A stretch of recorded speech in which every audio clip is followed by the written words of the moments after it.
नमस्कार बच्चों। आज हम करेंगे क्लास 9th के हिस्ट्री का पहला चैप्टर जो कि है फ्रेंच रेवोल्यूशन। इसका यह एपिसोड फर्स्ट है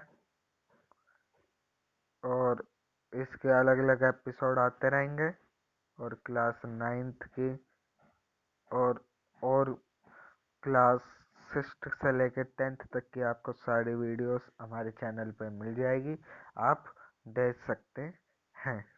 तो आज का हम अपना चैप्टर शुरू करते हैं। इसका फर्स्ट पार्ट है, आगे और भी पार्ट आते रहेंगे।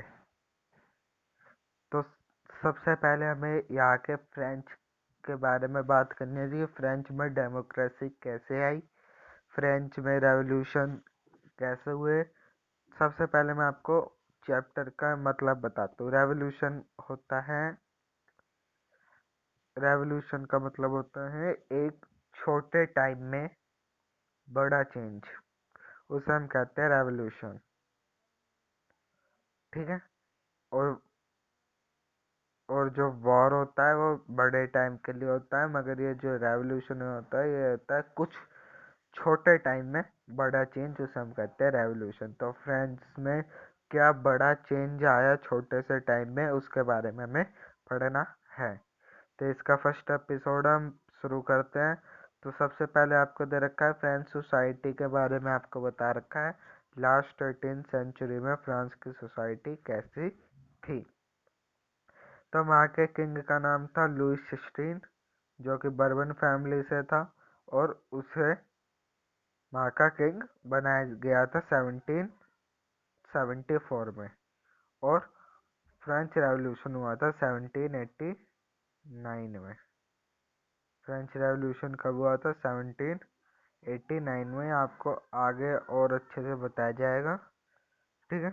तो ये माँ का किंग जब लुइस 16 को बनाया गया 1774 में, तो वो 20 साल का था और उसने ऑस्ट्रियन प्रिंस मैरी एंटोनी से शादी की थी। और वो वहाँ के फ्रांस का बहुत इकोनॉमिक स्ट्रक्चर तो था, वो बहुत बेकार था और वहाँ के जो रूल थे वो भी बहुत बेकार बने हुए थे। और फ्रांस का इकोनॉमिक स्ट्रक्चर इसलिए बेकार था क्योंकि बहुत सारी चीज़ें फ्रांस की जो है वो वॉर लड़ने में, युद्ध करने में ही समाप्त हो जाती थी। उनके बहुत फाइनेंशियल रिसोर्स जो है युद्ध में बड़े लंबे टाइम तक खराब होते रहे, ये रहा, युद्ध में जाते रहे। इसके आधा जो लुइस 16 था उसने उसने जो फ्रांस का जो था उसने हेल्प की।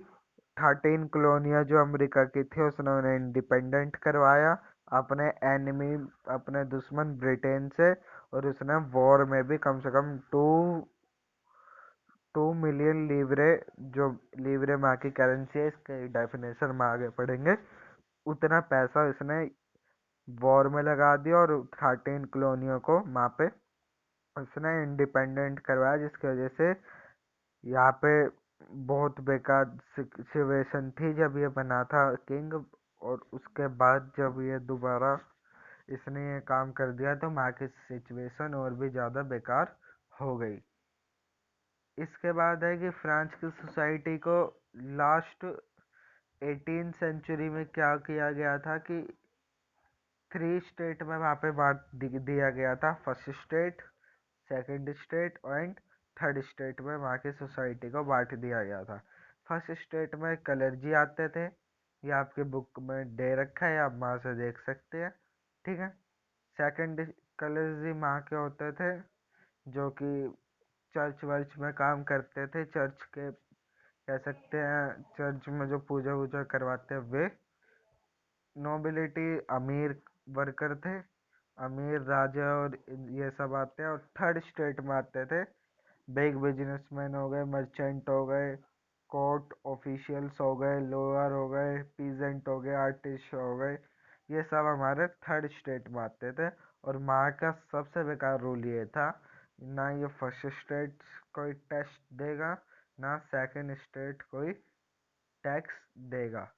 टैक्स देगा तो बस कौन देगा? थर्ड स्टेट देंगे। ये जितने भी आदमी जो ये काम करते थे वो सारे टैक्स देंगे। ये आपको ये कुछ 4 चीज़ें मैं आपको बताता हूँ।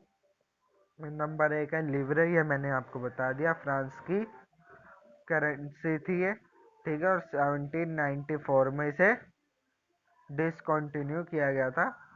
1794 मतलब 1794 में जब ये फ्रांस रेवोल्यूशन ख़त्म हुआ था उस समय से डिसकंटिन्यू हटा दिया गया था।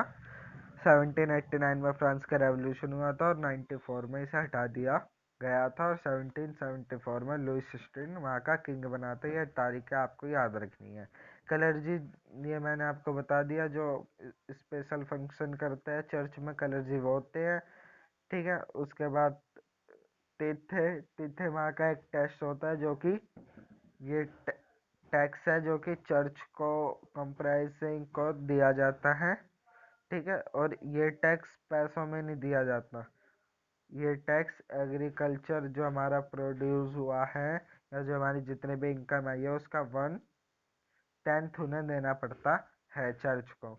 जैसे हमने 10 रुपये कमाए तो 1 रुपये उन्हें देना पड़ेगा, जैसे हमने 100 रुपये कमाए तो 10 रुपये उन्हें देने पड़ेंगे, तो इसे ऐसे देना पड़ता था। और जो ये है टैली, टैली, ये जो है ये सीधे डायरेक्टली स्टेट जनरल्स को, स्टेट मतलब गवर्नमेंट को देना पड़ता था।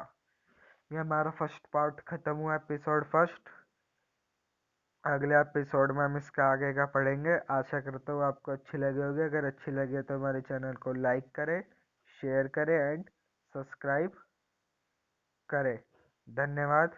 जय हिंद, जय भारत।